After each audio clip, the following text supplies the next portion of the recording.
Okay, ladies and gentlemen, today we're going to talk about isentropic processes, and this is material is not on your third exam. It's going to be on the final exam for this course.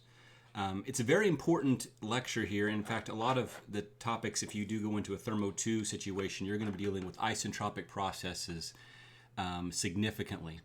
And what is isentropic? This just means it's constant entropy, right? And we'll find what that means in a second here. Let's look at what it would be. Let's talk about it in two different situations.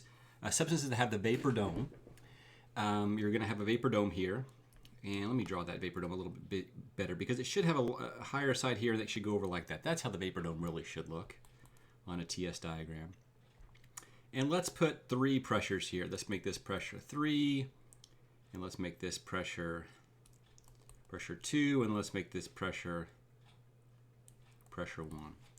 Isentropic processes, we would be starting here at 1 and going straight down to state 3. Okay, so there's state 2 and state 3. So S is equal to 0. 0 is equal to S. Let's see here, S2 minus S1. So S2 is equal to S1. No big deal. Okay, let's look at what this would show us for isentropic processes if we were dealing with, let's say, a turbine. Okay, simple turbine. Let's draw our second law. Delta S is equal to the summation of the heat transfer and the temperature at which that heat transfer occurs. It should be rate. Oh, what am I doing here? I am doing a open system. Okay, look at that mess up. ds dt. Okay. Plus summation of my m dot n, Sn, minus the summation of my m dot xing, Sxing, plus sigma dot. That's my first law or second law for a turbine. Okay, and I'm going to assume this turbine is steady state, and it's adiabatic, which most of our turbines are. And if we do that, we're going to get that 0 is equal to mass flow rate times S1 minus S2 plus sigma dot. Okay, so if we say the turbine is isentropic and it has one input and one exit, we're making a bunch of simplifications here. So I hope you understand the simplifications I'm making here.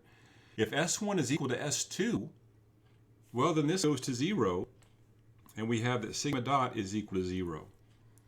So really an isentropic process is showing us for these simple, if we make the adiabatic assumption for a turbine, we're also looking at a situation where we're dealing with an ideal turbine, where we're having something that has no entropy being produced. Okay, so these are some things that we need. That's why we're doing it. We're going to be comparing an isentropic turbine, which means an ideal turbine, to a real turbine. That's what we're going to be doing in our situations, in our discussion. An ideal compressor to a real compressor, an ideal pump to a real pump. That's the things that we're going to do in Thermo 1. Now for gases, for water, ammonia, propane, R134A, R22, it's as simple as this. You just set delta S is equal to 0. 0 is equal to S2 minus S1. S2 equals S1. It's as simple as that. Just like we had rigid tank, the specific volume of 2 is equal to the specific volume of 1. It's the same thing. But ideal gases are going to provide a little bit of difference here. So let's look at ideal gases. Okay, ideal gases, if we have our TS diagram, let's just deal with 2 pressures here, pressure 1 and pressure 2. Here, any different, we just don't have a vapor dome that's going on. No vapor dome. We don't have to worry about what's happening in that dome as we're going for liquid vapor or anything like that. But how does our equation look for an ideal gas? Remember, it's delta S, let me write this in black. Delta S is equal to S2 degree minus S1 degree minus R natural log of P2 all over P1. Okay, we're saying that delta S is equal to 0. So there's going to be 0 is equal to S2 degree minus S1 degree minus R natural log of P2 over P1. This is how you have to solve the problem. So it's not as simple as saying S2 degree is equal to S1 degree. We can't do it that. The absolute entropy of those two states are not going to be the same, because we have this term R natural log of P2 over P1. So it's not as simple as those things that have a vapor dome. Okay. Now you can solve the isentropic processes problems like this, just like I show you here with this. But there is a simplification that can be made, and I'll show you that simplification through a series of algebraic steps now. Okay, so I'm going to put a star here because this is how we can solve the problems. And you may be very comfortable after you've done some practice of solving problems this way. But look what happened. Look what happens. If I move S2 minus S1, S2 degree minus S1 degree, and I move it to R natural log of P2 over P1. This is taking our terms, separating our terms, getting rid of that negative sign. And then I'm going to divide both sides by R. Just going to do some algebra here. Okay, R's cancel here. All right, so now what I have is I'm going to have S2 degree minus S1 degree over R is equal to the natural log of P2 over P1. I don't like to deal with natural logs, so I want to get rid of that natural log. And how do I do that? Well, that's going to be using E. So if I take E and raise it to both sides, I get S2 degree minus S1 degree all over R is equal to P2 all over P1. Okay? Now, I'm going to take advantage of some rules of exponents and rules of fractions to take care of this side with the E. So the first thing I'm going to do is I'm going to break this term into S2 degree over R minus S1 degree over R is equal to P2 all over P1. No big deal. No big deal there at all. Okay? The second thing I'm going to do is say, well, I could write this like this. E to the S2 degree over R times E to the minus S1 degree over R. That's also how I can write it. That's taking advantage of exponents, how they work. Usually we work backwards up to the top one, but we're now working and kind of expanding things. And I know when I have negative in an exponent that's a negative, I can put that in the denominator. So I can have E to the S2 degree over R all over E to the S1 degree over R. That's going to equal P2 all over P1. Now this is a very interesting thing. This is a very nice way of looking at this because I have on the right-hand side of the equation a ratio of pressures. And over R, and I can find another ratio, and that can help me figure out what my answer is. So helpful, and you may not see right now why it's so helpful, but it's so helpful. It saves us some time. It's a simple ratio over this complicated. This equation here is a little bit more complicated because it has more terms in it. It's not a simple ratio. That what your book does is it calculates this. It calculates E to the S degree over R, and it calls this a relative pressure.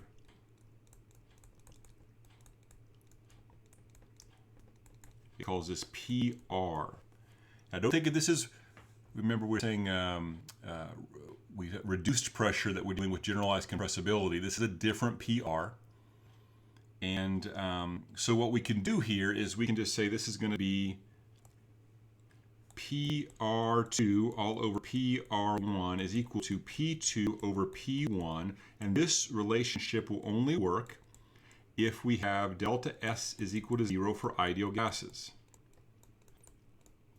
Okay, now let's look for that in your book. Let's go to our document camera here, and look, we have some sewing thread. We got all sorts of things here. You're not only going to find this for ideal gases, so we're go to air, A22.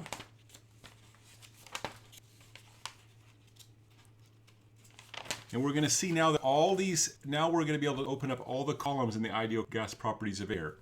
Temperature, enthalpy, internal energy, S degree, or absolute entropy. And look, it says when delta S is equal to 0, now we can use this PR and VR. So they calculate E to the S degree over R for air. They calculate that, put it right there. Now, if you did this, if you took E to the S degree over R, you will find that it's actually a much bigger number than this. But they use a scaling factor. Okay, they use a scaling factor and they scale all these numbers down. Okay. Now I'm going to have some alternative exam, or also not alternative exam, alternative homework points that you can figure out what the scaling factor is for this. And if you can find out or figure out why or the scaling factor they do, I will give you even more points. And the reason I'll give you those points is because I don't know. I don't know the answer to the question. I've asked other people. I don't know the answer. And so I'm giving it to you and saying, hey, I'll give you some points if you can figure out what the scaling factor is. Now you might also know there's going to be a VR here, which is relative specific volume. Okay, we're not going to deal with that a lot, but let me just show you where that comes from so that we can see that. So if we said that, if we recall that PV is equal to RT, or we can say that V is equal to RT all over pressure, we can say that V2 all over V1 is equal to RT2 all over P2 all over RT1 all over P1. Or we could write this as RT2 P1 all over RT1 P2, just using some rules of fractions. Okay, look, P1 over P2. P1 over P2, well, this, if delta S is equal to 0, this is going to be equal to PR1 all over PR2.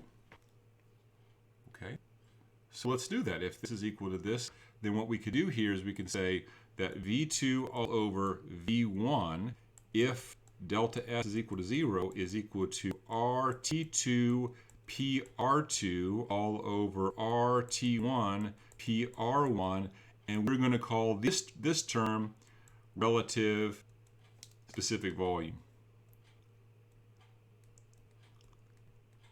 This is relative specific volume.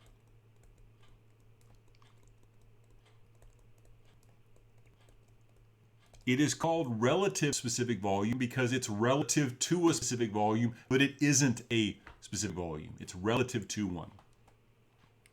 So V2 over V1 is equal to VR2 over VR1. This is going to be the case for ideal gases with delta S is equal to 0. Now note, of course, we're using our tables A22, and those are always with variable specific heats. So we only use these equations when we're doing variable specific heat problems. Okay, so let me look at this document again. Look, ideal gas properties for air, we have this. If we're going to go into our other ideal gas properties, carbon dioxide, water vapor, oxygen, all those kind of things, you don't have these. We have S degree, but we don't have PR over or VR. So one of your alternative homework assignments can be, can you create a pressure for carbon dioxide? That will be what we'll ask you to do for an alternative homework assignment to earn some alternative homework points. Okay, so that's there. So these are going to be very valuable for us. Now, those are variable specific heats. Let's talk about what happens with those constant specific heats. So if constant specific heat,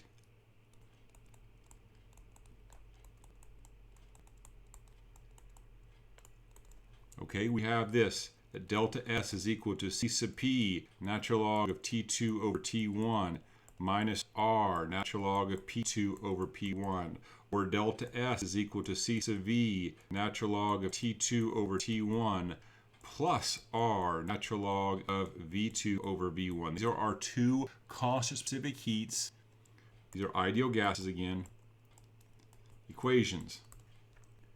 And we're going to go up here and say, hey, this is going to go to 0. It's going to go to 0. Okay. And we're also going to take advantage of this. We're going to take advantage that C sub P is equal to K times R all over K minus 1. And C sub V is equal to R all over K minus 1. So let's look at our C sub B version of it. Let's look mostly at our C sub B because that's the one that we're going to use most often. And so if this is the version of it, we're going to say, well, let's start off as 0 is equal to c sub p natural log of t2 over t1 minus r natural log of p2 over p1. And I'm going to put in c sub p here. 0 is equal to, I'm going to write this as r times k over k minus 1 natural log of t2 over t1 minus r natural log of p2 all over p1. I think you might have seen why I took the r out like I did, because now there's r in the first term and the second term on the right hand side. And if we took that out, or we just do it this way, let's do it this way first. Let's say r natural log of p2 all over p1 is equal to r k over k minus 1 natural log of t2 all over t1. We can see that we cancel our r's. Our r value goes away. We don't have to worry about that. And now we have natural logs here, and we want to get rid of those natural logs. If we raise natural log to both sides, we're going to have, or e to both sides, we're going to have p2 all over p1 is going to be equal to, you know what we do with the right hand side?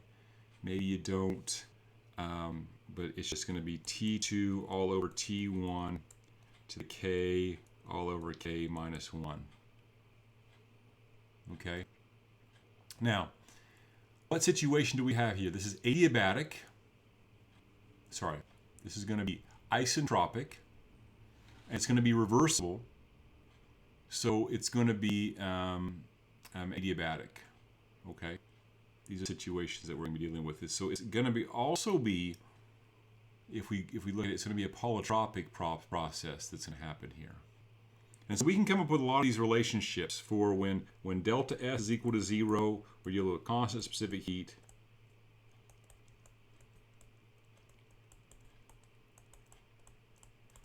For an ideal gas.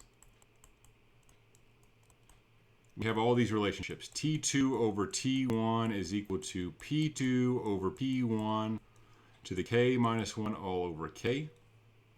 T2 over T1 is equal to specific volume 1 over specific volume 2 to the K minus 1.